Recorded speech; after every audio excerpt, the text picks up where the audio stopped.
Elif साहिबा और उमर की मोहब्बत का सुनकर।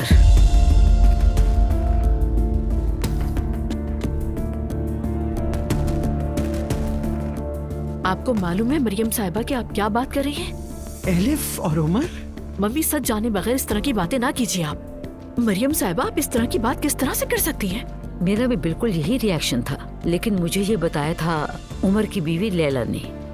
उसने कहा कि मेरे शौहर का चक्कर एलिफ के साथ चल रहा है। मरियम साहिबा, खुदा के लिए होश में आइए। आप कहने से पहले सोच लीजिए जरा, कैसे यकीन कर सकती हैं इस बात पर? देखिए, आप दूसरी बार इस घर में आके इतना घटिया इल्जाम लगा रही हैं। वाकई ये तो हद ही हो गई। जो सुना है वही दोहरा रही तो हूँ प्लीज मैं। ना दोहराइए ना, नहीं दोहराइए। किसी बात को बगैर एविडेंस के आप बढ़ा चढ़ा के यहाँ तक लेकर आ गई, और इतने कॉन्फिडेंस के साथ में इतना बड़ा इल्जाम। Very bad. मेरी बात सुने, मैंने भी यकीन नहीं किया था, लेकिन सोचा शायद आपको इस बात का इल्म हो।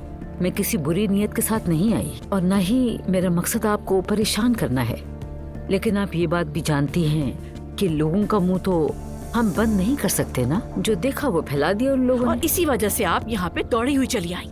जबकि पहले भी आप आई थी, बोहतान लगाया, लेकिन शर्मिंदगी उठाई। वो काफी नहीं था, लेकिन अब दोबारा वही सब। लगता है आप मानना ही नहीं चाहती। मरियम साहिबा, आपको आखिर मेरी बहन के साथ मसला क्या है? क्या प्रॉब्लम है? आप क्यों उसके पीछे पड़ी हुई हैं? आज आप बता ही दीजिए, आखिर वजह क्या है इसकी? यहाँ तक चल के आई है तो अब खुल के बता दीजिए सब कुछ। आपको हो क्या गया ज़ैनब साहिबा? मुझे आपकी बहन से कोई मसला नहीं है, और होगा भी क्यों।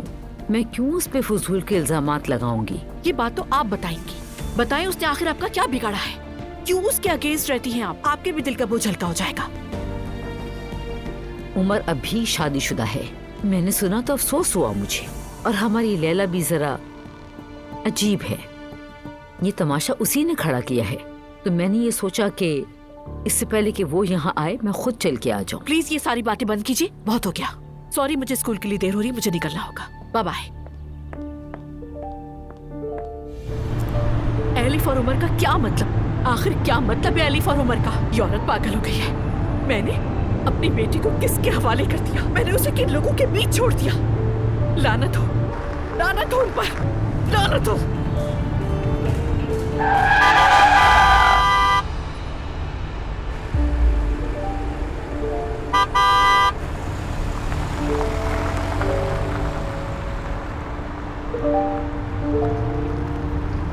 हाँ बोलो उमर। हेलो जैनब, कैसी हो तुम? ठीक रहने की कोशिश कर रही हूँ, थैंक यू सो मच। तुम बताओ कैसे हो? तुमसे दूर हूं तो ठीक नहीं हूं मैं। उमर प्लीज। गुस्सा मत हो, लेकिन सच्चाई यही है। क्या सिर्फ यही कहने के लिए फोन किया था? नहीं, दरअसल एक अजीब सी बात के लिए फोन किया था मैंने। लेकिन उससे पहले प्लीज जैनब, तुम्हें खुद को संभालना होगा।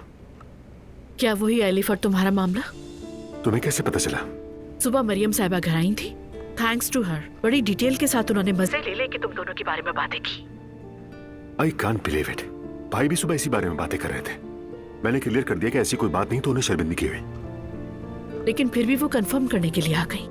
मुझे यकीन नहीं आता कि भाभी ऐसा कैसे कर सकती है। उमर, ये फर्स्ट टाइम नहीं हुआ, दूसरी बार हुआ है। एलिफ क्या उनका टारगेट बनी हुई है? उसे कैसे समझाऊंगी? जैनब, भाभी की तरफ से मैं तुमसे दिल से माफी मांगता हूँ। तुम मुझे एक फेवर करो, ऐसा करो कि एलिफ से बात करो। जरूरत पड़ी तो मैं भी उससे बात कर लूंगा। हाँ, आज रात को बात करूंगी, लेकिन मैं श्योर नहीं हूँ कि इस बार सिचुएशन को संभाल पाऊंगी या नहीं। ठीक है, यकीनन तुमने तो ये सुनकर यकीन नहीं किया होगा ना? यानी कोई शक तो नहीं हुआ तुम्हें ये सब सुनकर? फजूल बातें नहीं करो उमर। हाँ, कुछ गलतियां तुमसे हुई हैं, लेकिन ये सब तो नहीं ना। ऑब्वियसली मैंने उनकी बातों पे यकीन तो नहीं किया है। हाँ, और करना भी नहीं। मतलब एलिफ तुम्हारी बहन है, तो इस निस्बत से मेरी भी बहन हुई, तो ये सब नामुमकिन है। न जाने लोग ऐसे अंदाजे लगा भी कैसे लेते हैं। अच्छा जैनब, जो कुछ मेरे और तुम्हारे दरमियान है वो मेरे लिए बहुत खास और बहुत गहरा है जैनब। तुम सुन रही हो ना? उमर, एक्चुअली मुझे फोन बंद करना होगा, कुछ काम करना है। बात तो हो गई है ना हमारी। Goodbye. ख्याल रखना।